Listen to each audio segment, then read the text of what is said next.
America ದಾಳಿಗೆ Iran ದಿಟ್ಟ ಉತ್ತರವನ್ನು ಕೊಡ್ತಾ ಇದೆ.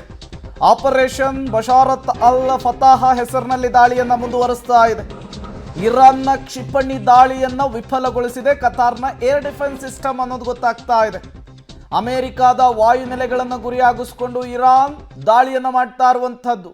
ಆ ದಾಳಿಯನ್ನು ಕತಾರ್ನಲ್ಲಿರುವಂತಹ ಏರ್ ಡಿಫೆನ್ಸ್ ಸಿಸ್ಟಮ್ ಆಗಸದಲ್ಲಿಯೇ ಕ್ಷಿಪಣಿಗಳನ್ನು ಹೊಡೆದು ಹಾಕುವಂತಹ ಕೆಲಸವನ್ನು ಮಾಡ್ತಾ ಇದೆ ಅನ್ನೋದು ಗೊತ್ತಾಗ್ತಾ ಇದೆ. ಕತಾರ್ನ ರಾಜಧಾನಿ ದೋಹಾದಲ್ಲಿ ಅಲ್ಲಿರುವಂತಹ ಅಮೆರಿಕದ ವಾಯುನೆಲೆಗಳನ್ನು ಗುರಿಯಾಗಿಸ್ಕೊಂಡು ಸೈನಿಕರನ್ನು ಗುರಿಯಾಗಿಸ್ಕೊಂಡು ಈಗ ಇರಾನ್ ದಾಳಿಯನ್ನು ಮಾಡ್ತಾ ಇರುವಂಥದ್ದು. ಅಮೆರಿಕದ ವಿರುದ್ಧ ಪ್ರತೀಕಾರವನ್ನು ತೀರಿಸಿಕೊಳ್ತಾ ಇದೆ ಇರಾನ್.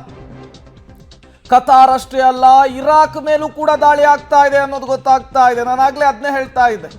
ಇರಾಕ್ನ ಅಮೆರಿಕ ವಾಯುನೆಲೆಯ ಮೇಲೂ ಕೂಡ ಇರಾನ್ನ ಕ್ಷಿಪಣಿ ದಾಳಿ ಆಗಿದೆ ಅನ್ನೋದು ಗೊತ್ತಾಗ್ತಾ ಇದೆ. ಈ ಮೂಲಕ ಅಮೆರಿಕದ ವಿರುದ್ಧ ತೊಡೆತಟ್ಟುವಂತಹ ಕೆಲಸವನ್ನ ಇರಾನ್ ಮಾಡ್ತಾ ಇದೆ.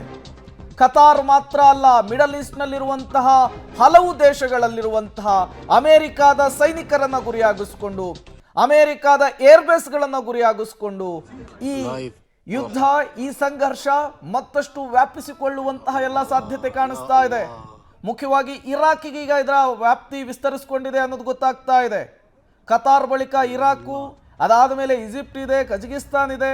ಬಹುತೇಕ ಹಲವು ಕಡೆಗಳಲ್ಲಿ ದೊಡ್ಡ ಮಟ್ಟದಲ್ಲಿ ಅಮೆರಿಕ ತನ್ನ ಸೇನಾ ನೆಲೆಯನ್ನ ನೆಲೆಯೂರಿಸುವಂತಹ ಕೆಲಸವನ್ನ ಮಾಡಿದೆ.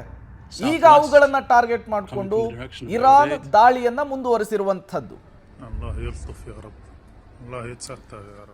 ಮತ್ತಷ್ಟು ಡೀಟೇಲ್ಸ್ ಅನ್ನು ಕೊಡ್ತಾರೆ ನಮ್ಮ ಪ್ರತಿನಿಧಿ ಪ್ರಕಾಶ್.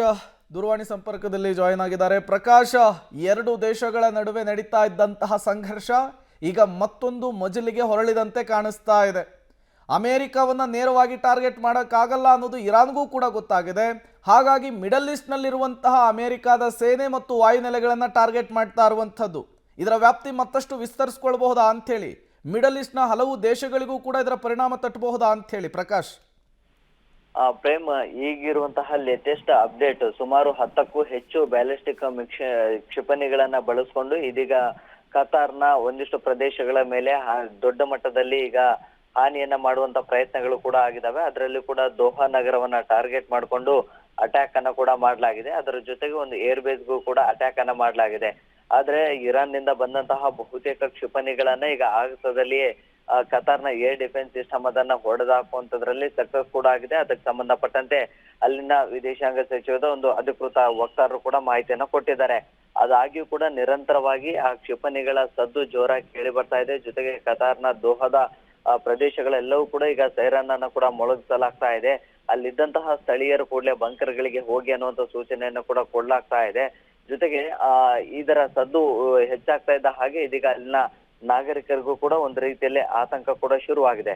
ಅದರ ಜೊತೆಗೆ ಕತಾರ್ನ ವಾಯು ಪ್ರದೇಶವನ್ನ ಕೂಡ ಈಗ ಕ್ಲೋಸ್ ಮಾಡಲಾಗಿದೆ. ಸೊ ಹೀಗಾಗಿ ಮತ್ತೆ ಆ ಒಂದು ಅಂತಾರಾಷ್ಟ್ರೀಯ ವಾಯು ಪ್ರದೇಶ ಬಂದ್ ಆಗಿರುವಂತಹ ಕಾರಣಕ್ಕಾಗಿ ಒಂದಿಷ್ಟು ವಿಮಾನಗಳ ಹಾರಾಟಕ್ಕೂ ಕೂಡ ಒಂದಿಷ್ಟು ಸಮಸ್ಯೆಗಳು ಕೂಡ ಆಗ್ತಾ ಇದೆ. ಸೊ ಈಗಿನ ಒಂದಿಷ್ಟು ಬೆಳವಣಿಗೆಗಳನ್ನ ನೋಡ್ತಾ ಇದ್ರೆ ಇದರ ತೀವ್ರತೆ ಮತ್ತಷ್ಟು ಹೆಚ್ಚಾಗುವಂತಹ ಸಾಧ್ಯತೆಗಳು ಕೂಡ ಇದಾವೆ. ಇದಕ್ಕೆ ಮತ್ತೆ ಕೌಂಟರ್ ಅಟ್ಯಾಕ್ ಕತಾರ್ನಿಂದ ಹೇಗೆ ಆಗುತ್ತೆ ಅನ್ನುವಂಥದ್ದನ್ನ ಕೂಡ ಗಮನಿಸಬೇಕಾಗುತ್ತೆ. ಅದರ ಜೊತೆಗೆ ಈ ಒಂದು ಕತಾರ್ನ ದೋಹಾ ಪ್ರದೇಶ ಸೇರಿದಂತೆ ಬೇರೆ ಕಡೆ ಈಗ ಅಲ್ಲಿ ಒಂದು ಅಮೆರಿಕದ ಒಂದಿಷ್ಟು ನೆಲೆಗಳು ಕೂಡ ಇದ್ವು. ಅಲ್ಲಿ ಅಮೆರಿಕ ಸೈನಿಕರುಗಳು ಕೂಡ ಆ ನೆಲೆಗಳನ್ನ ಮಾನಿಟರ್ ಮಾಡುವಂತದ್ದು ಕೂಡ ಆಗ್ತಾ ಇತ್ತು. ಸೊ ಆ ಒಂದು ಪ್ರದೇಶಗಳಿಗೆ ಟಾರ್ಗೆಟ್ ಅನ್ನ ಮಾಡ್ಕೊಂಡು ಇದೀಗ ಇರಾನ್ ಅಟ್ಯಾಕ್ ಅನ್ನ ಮಾಡಿತ್ತು. ಸೊ ಆ ಒಂದು ಅಟ್ಯಾಕ್ಗೆ ಕೌಂಟರ್ ಅಟ್ಯಾಕ್ ಹೇಗ್ ಮಾಡುತ್ತೆ ಅನ್ನುವಂಥದ್ದನ್ನ ಕೂಡ ನೋಡ್ಬೇಕು. ಒಂದ್ ರೀತಿಯಲ್ಲಿ ಮತ್ತೆ ಇದರ ತೀವ್ರತೆ ಹೆಚ್ಚಾಗುವಂತ ಸಾಧ್ಯತೆಗಳು ಕೂಡ ಇದಾವೆ ಪ್ರೇಮ್.